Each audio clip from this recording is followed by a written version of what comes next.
सदा परिभवग्नमवेष्टदोहम्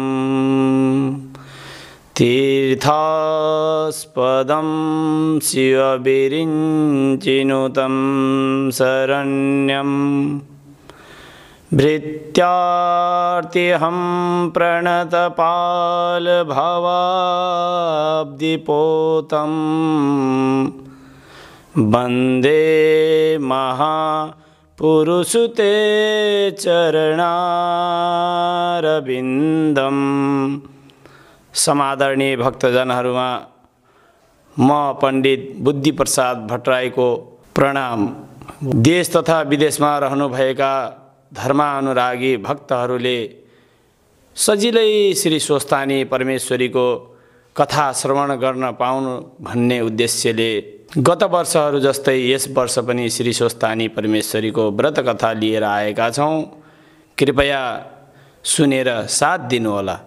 ओम यं ब्रह्मा वरुणेन्द्र रुद्रमरुतस् त्वन्वन्तु देव्यस्तवैर्वेदै शाङ्खपदाक्रमोपनिषदै गायन्ति यं सामगा ध्यानावस्थिततद्गतेन मनसा पश्यन्ति यं योगिनो यस्यान्तन्न विदुसुरासुरगणा देवाय तस्मै नमः। श्रीमच्चन्दनचर्चितो जलवपो शुक्राम्बरा मल्लिका मालालंकृतकुण्डला प्रविशलात् मुक्तावली शोभिता सर्वज्ञाननिधानपुस्तकधरी रुद्राक्षमालाधरी वाग्देवी वदनम्बुजे वसतो मे त्रैलोक्यमाता चिरम्। मुखं करोतु वाचालं पङ्गुलङ्घयते गिरिं यत्कृपातमहं वन्दे परमानन्दमाधवं। नमो तस्मै भगवते व्यासाय मिततेजसे यस्य प्रसादाद् वक्ष्यामि नारायणकथामिमां। नारायण नमस्कृत्य नरं चैव नरोत्तमं देवीं सरस्वतीं व्यास ततो जयमुदीरयेत्। अतः श्री स्वस्थानी व्रतकथा पंचमोऽध्याय। कुमारजी आज्ञा गर्नुहुन्छ हे अगस्त्य मुनि, दक्ष प्रजापतिले 33 कोटी कन्या 33 कोटी देवतालाई कन्यादान दिई सबैलाई ज्वाइँ तुल्याई आनन्दले रहँदा भए सतीदेवीलाई श्री महादेवले विवाह गर्नुभयो भएको कुरा पनि कहिसके। अब के सुन्नको इच्छा छ भन, म भन्छु भनी कुमारले आज्ञा गर्दा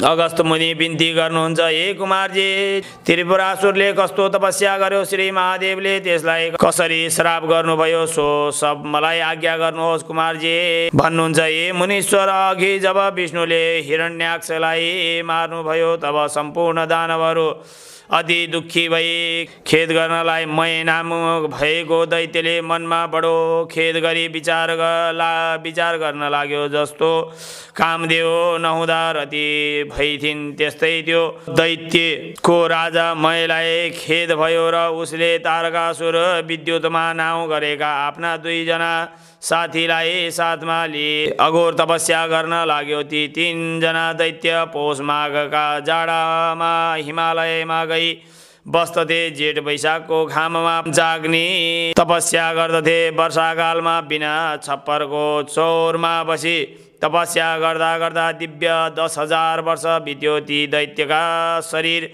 मा केवल छाला र हाड मात्र बाँकी रह्यो। तब तिनीहरूको तपस्यादेखि ब्रह्माजी खुसी भई दर्शन दिई भन्न लाग्नुभयो, हे दैत्यमा श्रेष्ठ भएका दानव वीर हो, म तिमीहरूको तपस्यादेखि अत्यन्त खुसी भए। तिमीहरूका मनमा जो इच्छा छ त्यो वर माग, म दिन्छु। यही ब्रह्माजीले भन्नुभयो र तिनीहरूले ब्रह्माजीलाई साष्टाङ्ग दण्डवत गरी हात जोडी बिन्ती गरे, हे ब्रह्माजी, हजुर यदि हामीदेखि प्रसन्न हुनुहुन्छ भने हामीलाई अमरत्व वरदान दिनुहोस्। हाम्रो बल पराक्रम पनि ठुलो होस्। फेरि मैले विमानका समान जो सुन्दर 3 पुर बनाउँछु, त्यसमा देवता र मनुष्यहरूको गति नहोस्, कस्तै रीतसँग हाम्रो मृत्यु नहोस्। यस्ता प्रकारले हामी ठुलो बलवान पराक्रमी हौँ, यस्तै वर प्रदान गर्नुहोस्। यस्तो तरहले वरदान मागेको सुनि ब्रह्माजी आज्ञा गर्नुहुन्छ, हे दानव श्रेष्ठ,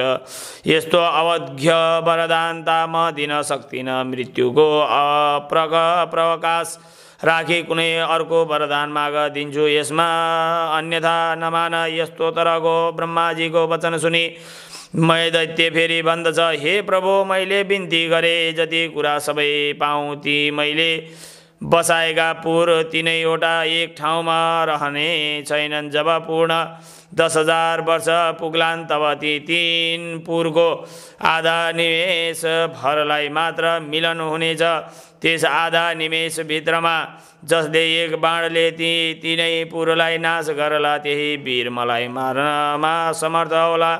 यस्ता तरहको त्यसमय नाम दानवको वचन सुनि तथास्तु भनी ब्रह्माजी सत्यलोकतर्फ जानुभयो। तब त्यस दानवले पनि जगत नाश गर्नका निमित्त आदिकल्पमा 3 पुर रचना गर्दो भयो। ती 3 पुर मध्येमा पहिलो पुर फलामको बनायो, दोस्रो चाँदीको बनायो, तेस्रो सुनको बनायो। ती 3 पुर आकाशमा सुमेरु पर्वतका श्रृङ्ग जस्ता देखिने लागे। चन्द्रमाको किरण लाग्नाले अति शीतल भएका ठाउँ ठाउँमा आँखी छ्यालहरू बनेको घरको अट्टालीहरू पनि अति उँचा उँचा आँगनहरूमा पनि सुन्दर सुन्दर शिलाहरूले छापेको ठाउँ ठाउँमा स्वर्ण मडेको सुन्दर द्वारहरू पनि तयार गरायो। मोती प्रवाह मणिहरू ठाउँ ठाउँमा राखिएको, बिजुलीको समान रत्नहरूको प्रकाश चौतर्फ फैलिएको, चित्र विचित्र हीरा मोतीहरू जडेको, वायुको वेग लाग्नाले फरफराएका पताकाहरूले सुशोभित भएको घर पंक्तिहरू पनि रत्न समूहले जडान भई शोभायमान भएको, मार्गहरू पनि सिंगारी अति राम्रा तयार गराएको, 3 विमान रूप र पुर शोभायुक्त भएको र हजारौं बगैँचा बनाई बिरुवाहरूमा पनि राम्रा राम्रा ऋतुका फलहरू लागेका र फूल फुलेका उत्पन्न गरायो। तलाउ पनि हजारौं किसिमका कमलहरूका फूल फुली शोभायमान भएको तयार गराउँदो भयो। यस्ता तरहले ती त्रिपुरका दैत्यहरूको घर तयार भएको र फेरि नाना किसिमका मयूर आदि सुन्दर उत्तम पक्षीहरूले संयुक्त भएको र पुरुषहरूका नग्न लाग्नाले जसमा पयोधर दूधका गोलाकार घेरामा अर्धचन्द्रकार घाउ लागेका, कलश कुँच भएका, बारुणी मदिराले लाल नयन भइरहेका, लज्जाले ईषत् हास्य गर्ने जसको नेत्र लोलिएका छन्, यस्ता सुन्दरी स्त्रीहरूले व्याप्त भएको त्यो त्रिपुर सहर अति मनोहर देखिन लाग्यो। यस्ता ती 3 पुरमा फलामको जो पुर बनाएको थियो त्यो तारकाख्य नाम दैत्यलाई मैले दिँदो भयो। फेरि अर्को जो चाँदीको पुर थियो त्यो विद्युत प्रभा नाम दैत्यलाई दियो, जो सुवर्णले बनेको अति उत्तम पुर थियो। सो राजा मैले आफूलाई भनी लियो। तब ती त्रिपुर दैत्यपति मन्त्री वर्गहरूले शोभायमान भई सम्पूर्ण आफ्ना शत्रुहरूका सेनालाई जितिकन ब्रह्माण्ड वर्ग भृत्य वर्गले सहित भई स्त्रीहरूलाई साथ लि सुखपूर्वक रही तीन लोकको आनन्दलाई प्राप्त गर्न लागे। ती दैत्यले शेखी र दर्पमा प्राप्त भई सम्पूर्ण देवताहरूलाई जिती उनका बगैँचाको वृत्त वृक्ष बिरुवाहरू खेलेर आफ्नो बगैँचामा ल्यायो। यस्ता तरहले तिनीहरूले देवताहरूलाई दुःख दिँदा धेरै काल व्यतीत भयो। तिनीहरूदेखि इन्द्रादि देवता अति क्रोधित भई ब्रह्माजीका समीपमा गई त्रिपुरवासी दैत्यहरूको सम्पूर्ण उपद्रवको विस्तार गर्दा भए। तब ब्रह्माजीले सब देवताहरूलाई शान्त गराई आज्ञा भयो, हे देवतागण हो त्रिपुरासुर दैत्यहरू बडा बलवान छन्। हामीहरू तिनको नाश गर्न सक्दैनौँ। तस्मात् हामीहरू श्री महादेवका शरणमा जाउँ। उनै महादेव हाम्रो गति छन्।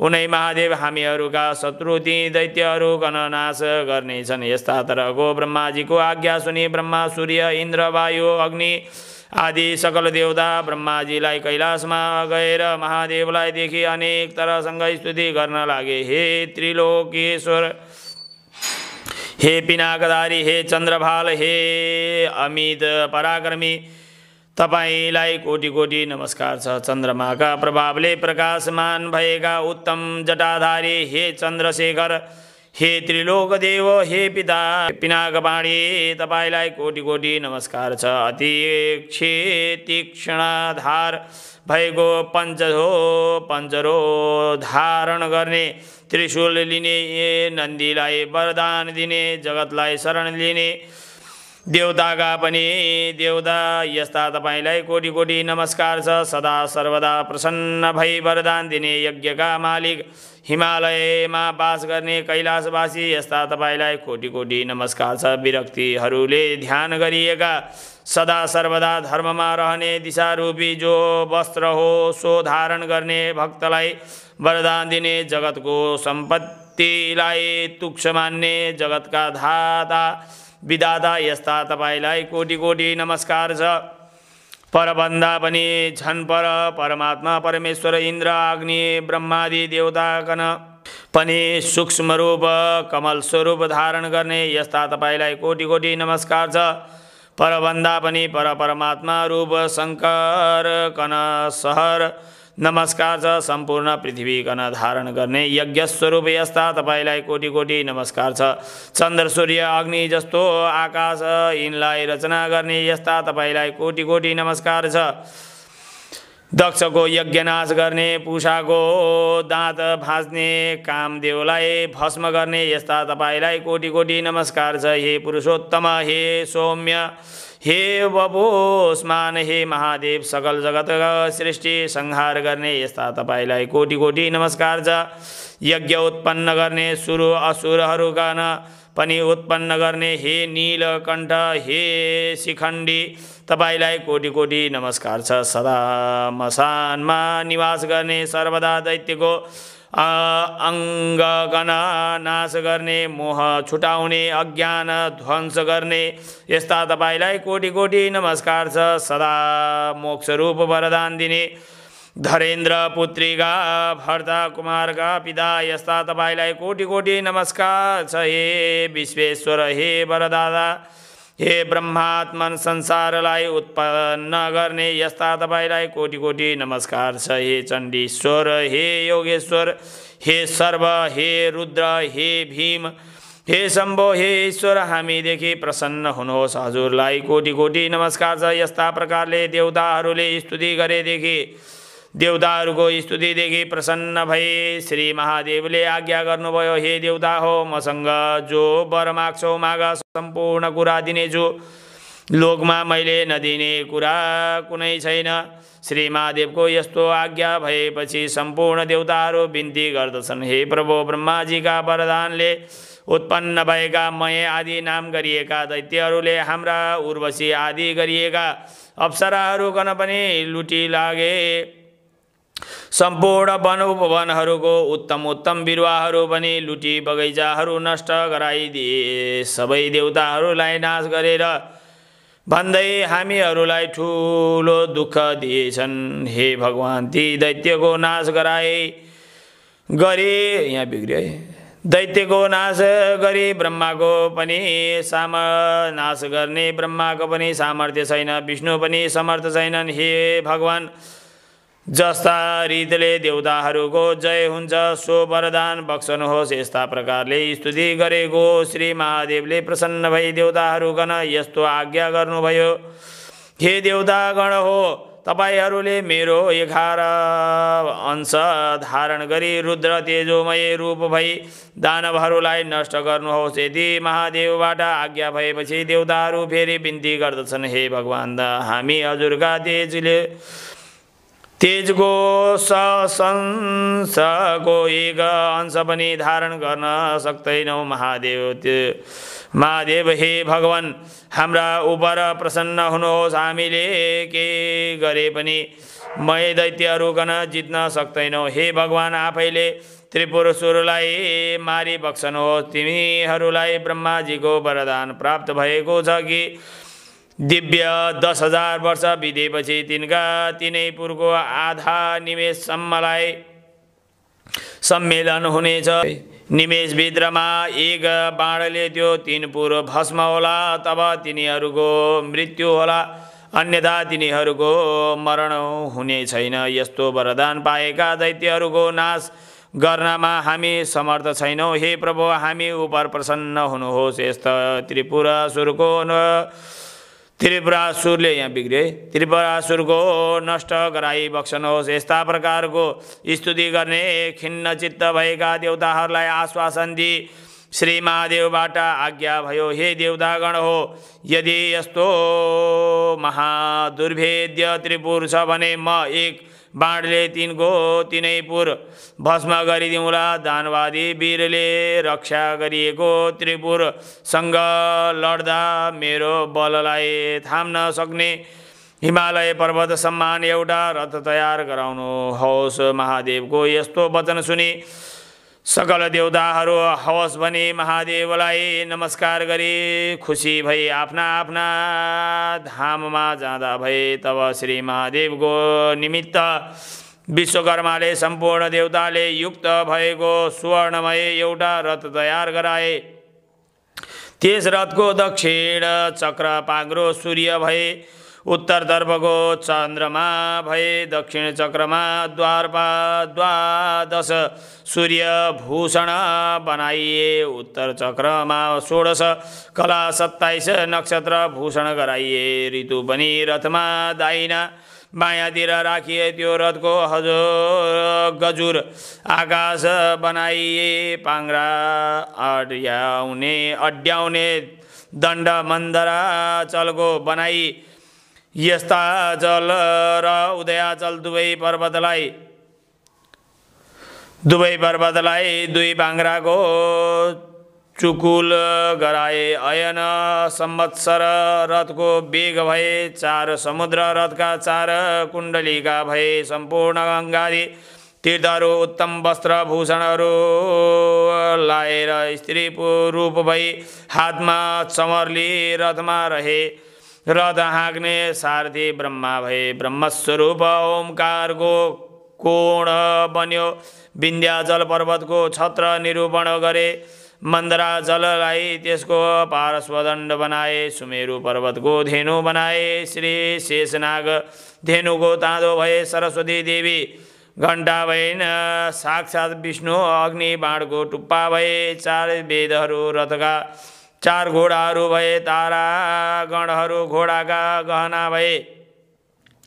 जति यो ब्रह्माण्डमा चिज छन् सब त्यस रथका अवयव भए। यस्ता प्रकारले त्यो धनु बाणले सहित भएको रथ तयार भएपछि भगवान शङ्कर आई पृथ्वी र आकाशलाई कम्प गराई रथमा चढ्नु भयो। श्री महादेव इन्द्र आदि पार्षदहरू नन्दी भए, शङ्कु भए, कर्ण भए, चण्डेश्वर भए, गणेश्वर भए, योगाक्ष भए। यी सबै त्रिशूल पट्टिस हातमा लिएर छँदा अनेक तरहका शङ्खभेदी मृदङ्ग बजाउँदै श्री महादेवका उपर अनेक चित्र विचित्र पुष्प वर्षा गराउँदा भए। श्री महादेवका तेजको भार सहन गर्न नसके सम्पूर्ण देवताहरू मोहमा प्राप्त भएर श्री महादेवले देवताहरू मोह भएको जानी आफ्नो तेज खिची केही शान्त गर्नुभयो। तब देवताहरूले रुद्रगणको तेज सहन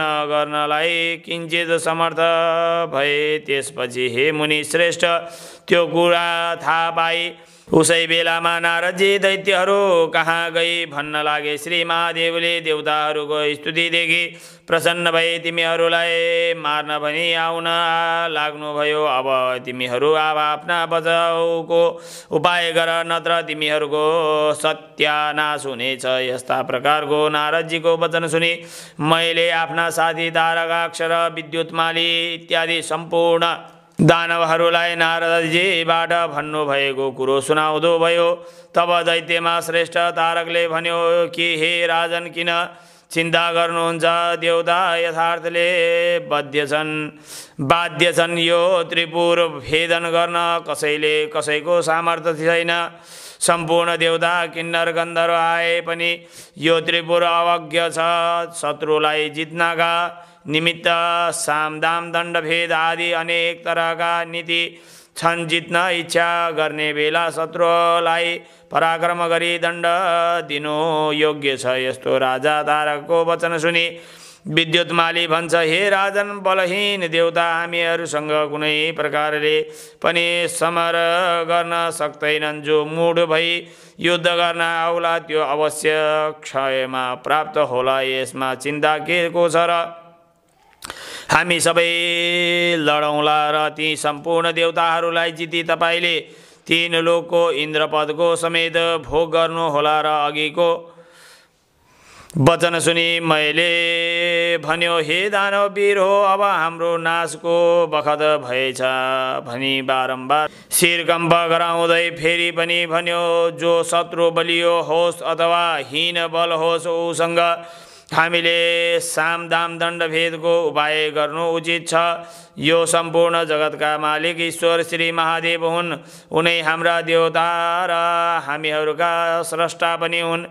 यदि आज हामीहरूलाई मार्न स्वयं उनै आउँछन् भने अब यसको उपाय अरू केही छैन। खाली भगवान महादेवको शरण परि प्रणाम गरौँ, यही मेरो सम्पत्ति छ। यही अब हामीले कठोरता धारण गरी महादेवका अगाडि गई युद्ध गरौँला त अवश्य हामी उनका दृष्टिपातले नै भस्म हुनेछौँ।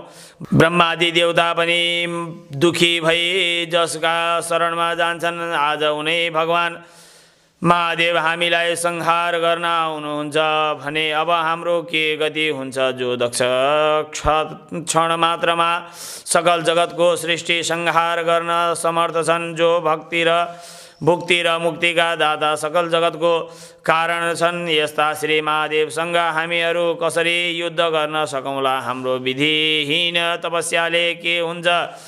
त्यसको प्रभावले तिमीहरूले यदि समयसम्म भोग गर्यो, त्यस कारण हे दानव वीर हो, तिमीहरू सबै अब कालले प्रेरित भई युद्ध गर्न भनी उत्सुक छौ। यस्ता प्रकारको मय दानवको वचन सुनि नारदले सारा दैत्यको संहार गर्ने कारण स्वरूप भई भने, हे महाराज, जब हाम्रो तपस्या क्षीण भयो, ऐश्वर्य भोग समाप्त भयो, तब संग्राममा अघि नसरी नपुंसक झैँ ती देवताका शरण जानुभन्दा सङ्ग्राममा लडी मोक्ष हुनु उत्तम ठान्छु। यदि महादेवका हातबाट मर्यौँ भने श्री महादेवका प्रमदगणका अधिपति हौला शरणमा गयौँ भने देवताका हितका निमित्त श्री महादेवले तीहरूलाई नमारी छोड्नु हुने छैन।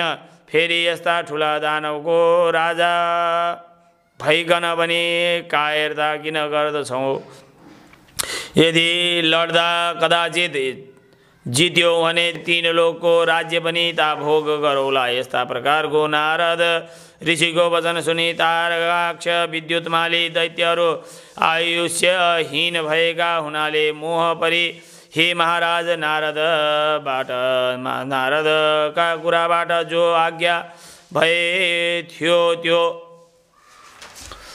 बहुतै उत्तम हो भन्न लागे। तिनका वचन सुनि मैले हामीहरूको श्री नष्ट हुने बखत भएछ भन्ने जानी नारदजीबाट आज्ञा भएको बहुतै श्रेय छ भन्यो। तब नारदजी पनि बौद्धै प्रसन्न भई सकल दैत्यलाई युद्ध गर्नमा तत्पर गराई महादेव भएका ठाउँमा गए। ती दैत्यहरू पनि युद्ध गर्नका लागि तत्पर भई युद्धको लालसा गरी अनेक तरहको शस्त्र अस्त्रको सुसज्जित भई तयार भए। तारकाक्ष विद्युतमाली आदि दैत्यका राजाहरू पनि युद्ध गर्न निश्चय गरी मय राजाका अगाडि आए। अनेक तरहका बाजा बजाई सिंहनाद गर्न लागे। दानवहरूको सेनाहरू पनि दानवलाई भयदायक देखि ऊ रथ आयो, रथको ध्वजा देखियो। यस्तै वाक्य परस्परमा अभन्न लागेर भयशीललाई त्याग गरी कुमति गरी नाना तरहका शस्त्र अस्त्रले युद्ध गर्न निश्चय गरी। जस्तै पशु अग्निको समीप जान्छ त्यस्तै ती काल प्रेरित त्रिपुरवासी दैत्यहरू शिव रथ कहिले आइपुग्छ भनी हेर्न लागे। हे मुनीश्वर, यस्ता पश्चिम सागरका शिरोभागमा रहेका अनेक प्रकारका पताका दिने शोभित सुमेरु पर्वत अदृश्य त्रिपुरलाई देखि नन्दीश्वर आदि गणहरूले सिंहनाद गर्न लागे। चण्डेश्वर पनि बडा दीप्तिमान कुठार लिएका छँदा प्रचण्ड मुख बाइधी प्रमथादि गणका अगाडि उपस्थित भई दीप्यमान त्रिशूल हातमाले शिवतुल्य पराक्रम गर्दै आए। गणका अधिपति शङ्कु नायक पनि मुसल हातमा लिए उनका पार्श्वभागमा खडा भए। नन्दी भृङ्गी वीरभद्र आदि अनेक गण वज्र त्रिशूल गदा परिगली युद्धका निमित्त अग्रसर भए। दैत्यगण पनि श्री महादेवको रथ आएको देखि युद्ध गर्न भनी अनेक प्रकारका दिव्य आयुध हातमा लि निस्के। शिव गणहरूसँग अति क्रोध गरी युद्ध गर्न लागे। तब श्री महादेवले त्रिपुरालाई दग्ध भए जस्तै देखि हास्य गर्दै ठुलो सिंहनाद गरी युद्ध गर्न लाग्नुभयो। नन्दी पनि महाबली दैत्यगणसँग युद्ध गर्न लागे। भृङ्गीले 10 बाण छोडी विद्युत प्रभालाई भेदन गर्दा त्यसले लाल लाल आँखा गरी शिलाले ठोक्दा पनि केही गर्न सकेनन्। भृङ्गी र रिटीले विद्युत प्रभाका पृष्ठ देशमा प्रहार गरे। उनले पनि पूर्ण हुङ्कारले भृङ्गी र रिटीलाई प्रहार गर्यो। त्यसको वेदना सहन नगरी भृङ्गी र सिटी तहाँबाट पलायमान भए। जब त्यस दैत्यराजले तिनीहरूलाई जित्यो तब गणनायक गणेशको काँधमा 1000 बाण छोडी वेद गरी फेरि 10 बाण छोडी गणेशको मर्ममा घाउ गराए, वेदना गरायो। तब गणेशजीले अनि क्रुद्ध भई आफ्नो सुँड पसारी त्यसको गर्दनमा बेरी जस्तै मत्त हात्तीले कमलको फूल सुँडले केही तलाउबाट उखेली फेक्दछ त्यस्तै प्रकारले विद्युत प्रभाको शिर पनि उखाली फ्याँकिदिनु भयो। त्यो शरीरबाट उखालिएको शिर यस्तो शोभामा प्राप्त भयो जस्तो सरोवरमा निस्केको हात्तीको दाँतमा अड्केको कमलको फूल शोभा पाउँछ। त्यो देखि भृङ्गीले नाना तरहले नाद गरे। त्यो देखि नेमिनामा र बलनामा 2वटा दानव वीर क्रोधले युक्त भई आएर बाण छोडी गणेशजीलाई मर्ममा घाउ लगाउन लागे। शङ्कुकर्णले तिनीहरूलाई बिचैमा रोकी तिनको ध्वज रथ सारथी घोडा सब काटी विरथी गराए।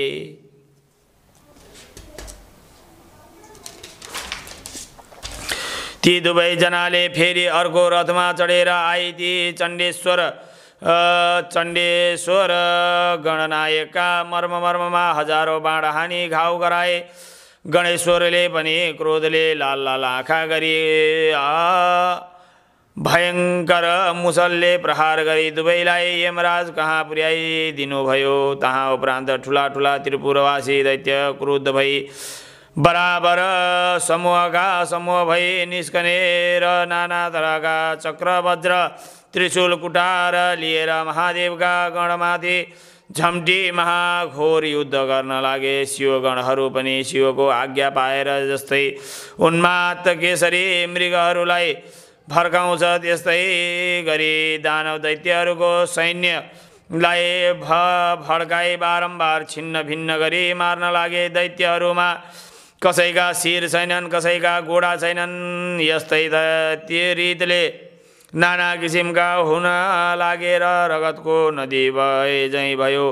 वायुको वेग लाग्नाले छिन्न भिन्न भएका समान र वज्रको तोडलाई लागि चूर्ण भएका पर्वतहरूका शिखर झैँ गिर्दै सब दैत्यहरू पश्चिम समुद्रमा पर्न लागे। जब नेमी नाम बलनामा दैत्यहरू गण शङ्कुकर्णले मारे भन्ने दैत्यहरूले सुने तब अति क्रोध गरी तारक नाम दैत्य आफ्नो पुरदेखि निस्के गणनायकहरूका तामाथि झम्ट्यो र अनेक तरहसँग बाण वृष्टि गर्यो।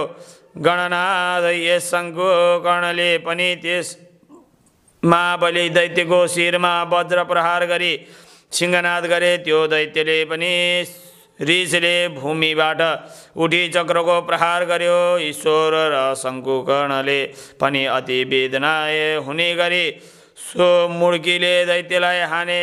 शङ्कुकर्णले मुड्की खाएपछि त्यो दैत्य मूर्छा भई भूमिमा गिरी श्रेष्ठ आयुधलाई त्याग्दो भयो र मुड्कीको वेदना सहन नसकी मृत्युमा प्राप्त भयो। यस्ता प्रकारसँग त्यसलाई गरिएको देखि दानवहरूले उठाए मयका भवनमा लग्यो।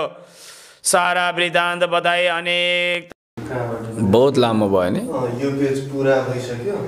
यो पेजबाट फेरि लग्नु पर्ला जस्तो देखियो। अर्को मेमोरी जानु पर्ने लिन्छ। यो पेजबाट सुरु गर्नु तर कहाँनिर थियो यो के एडिट गर्दाखेरि जाम हुन्छ।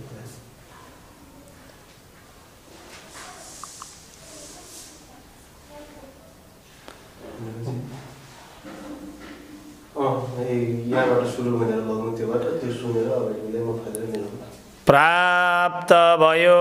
यहाँनिर बिग्रिया छ है। ल भयो। प्राप्त भयो। यस्ता प्रकारसँग त्यसलाई गिरेको देखि दानवहरूले उठाई मयका वनमा लगे। सारा वृत्तान्त बताए। अनेक तरहसँग विलाप गर्न लागे। तब त्यही रुन लागेका दानवहरूलाई सम्झाई मैले भन्यो कि मेरा घरमा अमृतको कुण्ड छ, त्यसमा दैत्यहरूलाई लगी डुबाओ। ती दैत्यहरूले प्रसन्न भई अमृतमा डुबाई दैत्यपति तारकासुरलाई जिलाई मरेका दैत्यहरूलाई पनि बचाइदिए। भनो प्रसन्नताले मैले शिर हुना नुहाई प्रणाम गरे। तब त्यो तारकाक्ष फेरि बडो बेगले सङ्ग्राम भूमिमा आयो र ब्रह्माजीले आफ्ना बायाँ हातले त्यस दैत्यलाई देखाई श्री महादेवसँग भन्न लाग्नुभयो, हे महादेव, त्यो दैत्य अघि मरेको थियो, अहिले फेरि बाँचेर आयो। मयको घरमा अमृत छ, अमृतले गरी मैले दानवहरूलाई बचाउँछ। हे शम्भो, यदि यस्तो अमृत बाँकी रह्यो भने त्यो यसै गरी मरेका दैत्यहरूलाई बराबर जिलाउने छ। यस कारणले बाण प्रहार गरेर पहिले अमृत शोषिदिनु पर्दछ। यस्ता प्रकारको वचन सुनि श्री महादेवले बाण प्रहार गरी अमृतलाई सोगिलिनुभयो र फेरि ब्रह्माजी बिन्ती गर्नुहुन्छ, हे देवेश, अब नारायण शर ग्रहण गर्नुहोस्। मैले त्रिपुर दैत्यहरूसँगको लडाई खुब देखे।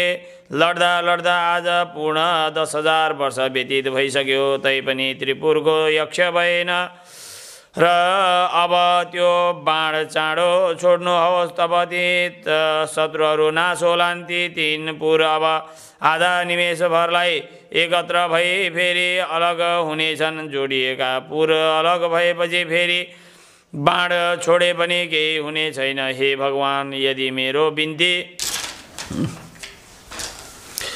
लाग्छ भने बाण प्रहार गरी यो त्रिपुरको नाश गर्नुहोस्। यस्ता प्रकारको ब्रह्माको वचन सुनि महादेवले त्यो उग्र बाण धनुमा चढाई धनुलाई तलमाथि झुकाउनु भयो। तब त्यस बेला दिव्य 10,000 वर्ष पुगेपछि आधा निमेषका निमित्त ती 3 पुर जोडिएका थिए। त्यसै बखत श्री महादेवले आफ्नो योग बलले तिनलाई निश्चल गराइदिनुभयो र सारा जगत निश्चल गराइदिनु भयो। वहाँपछि जसका अग्रभागमा अग्नि सोम स्थित थियो त्यो नारायण रूपी बाण प्रहार गर्नुभयो। त्यस त्रिपुरका घरहरूमा चौतर्फ आगो लागि दग्ध हुन लाग्यो। तब महादेवले नन्दीलाई डाकी आहा आउनु अराउनु भयो। हे नन्दी तिमी चाँडो गई अग्निलाई भन कि त्यो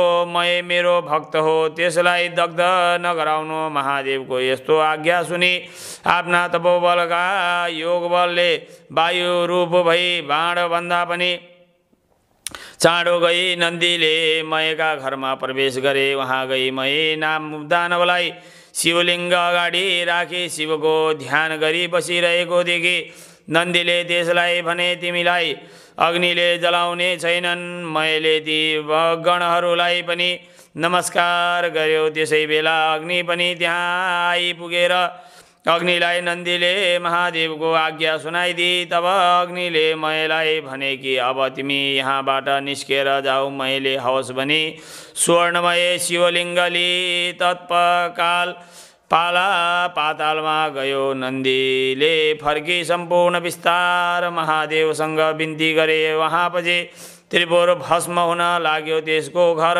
सबै नष्ट भई अनेक दानवहरूले रोए कराएको शब्द सुनिन लाग्यो। तब वस्त्र खुस्केका झ्याल विमान अट्टालीमा रहेका पहेँला र उच्च स्तन भएका मदले बिलबल नेत्र भएका आफ्ना पतिहरूका प्रिय भएका स्त्रीहरू अग्नि बाणका आगोले भयभीत भई घर घरमा यत्र तत्र दगुर्न लागेका देखिन थाले। कोही आफ्ना पतिलाई अङ्कमाल गर्न लागे, कोही दानव आफ्ना स्त्रीलाई बोकी त्रिपुरदेखि भाग्न लागे। शिवका भक्तिले हीन सम्पूर्ण भूषणहरूले हीन देख्न लागे। शिवका भक्तिले हीन सम्पूर्ण भूषण हीन हिँड्न लागे। 2 चोटि भए। पर्वतका दैत्यहरू सागरमा बराबर खस्न लागे। जो दैत्य स्त्री पुरुषहरू आकुल भई समुद्रमा खसे थिए तिनीहरूलाई अनेक तरहका जल जन्तुले भक्षण गर्न लागे। आफ्ना ती पतिलाई जलमा परेको देखि विलाप गर्दै कति स्त्रीहरू अग्निमा प्रवेश गरी ढडी मरेका पनि देखिन लागे। यस्ता प्रकारसँग विष्णु अग्नि सोममय बाणले त्रिपुरको भस्म गराइदिएर त्यो सम्पूर्ण त्रिपुरलाई सागरमा डुबाई फेरि त्यो बाण शिवजीका हातमा प्राप्त भयो। यस्ता प्रकारले त्रिपुर डढेपछि ब्रह्मादि सब देवता आफ्ना अधिकारलाई प्राप्त गरेर शिवजीलाई प्रणाम गरी स्तुति गर्न लागे। हे भगवान यो जो यहाँ निर्विघ्न यो जो रौद्र कर्म आज हजुरले गर्नुभयो यस्तो अरू कसैले गर्न सक्दैन। आज हजुरले त्रिपुरासुर दैत्य मारी त्रिपुर भस्म गर्नुभयो। हे महादेव हाम्रो आपत्ति नाश गर्ने सदा स्थिर रहने यस्ता तपाईलाई नमस्कार छ। यो सुनेर महादेवले देवताहरूलाई आज्ञा भयो।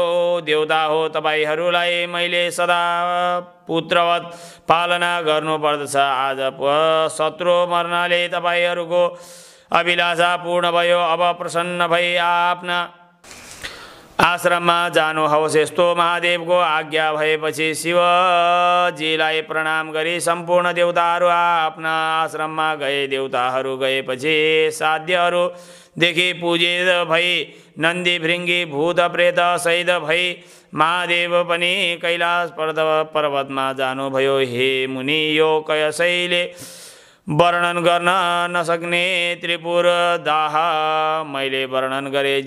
जो शिव भक्त मनुष्य प्रसन्नता स्नान पवित्र भई यसको पाठ गर्ला त्यो पापदेखि रहित भई आनन्दमा देवतालाई भई स्वर्गमा बास पाउला। इति स्कन्दपुराणे केदारखण्डे माघमात्म्ये कुमार अगस्त्ये संवादे श्री स्वस्तानी परमेश्वरी त्रिपुरदाहन व्रतकथायां पञ्चमोऽध्यायः। उपनयतु मङ्गलं वः सकलजगतमङ्गलालय श्रीमान् दिनकरकिरणनिबोधितां नवनलिनदलायते क्षण कृष्णे काले वर्षतु पर्जन्यं पृथिवी शैष्यशालिनी देशोऽयं सोऽब्रहिता ब्राह्मणा सन्तु निर्भया अपुत्रा पुत्रिणा सन्तु पुत्रिणा सन्तु पौत्रिणा निधना सदना सन्तु जीवन्तु शरदं सदं तत्रैव गंगा यमुना च तत्र गोदावरी सिन्धु सरस्वती च सर्वाणि तीर्थानि वसन्ति तत्र यत्रोचितो द्वारकथा प्रसंग या कुन्देन्दुतुषारहारधवला या शुक्रवस्त्रावृता या वीणावरदण्डमण्डितकरा या श्वेतपद्मासदा या ब्रह्माचितशङ्करप्रविधिभिर्देवैः सदा वन्दिता सा मां पात सरस्वती भगवती निशेषजाड्यापहां काहेन वाचा मनसिन्द्रियैर्वा बुद्ध्यात्मनो वा प्रकृतिस्वभावात् करोमि यद्य सकलं परस्मै नारायणायेति समर्पयामि। जय बोलो स्वस्थानी माता को जय।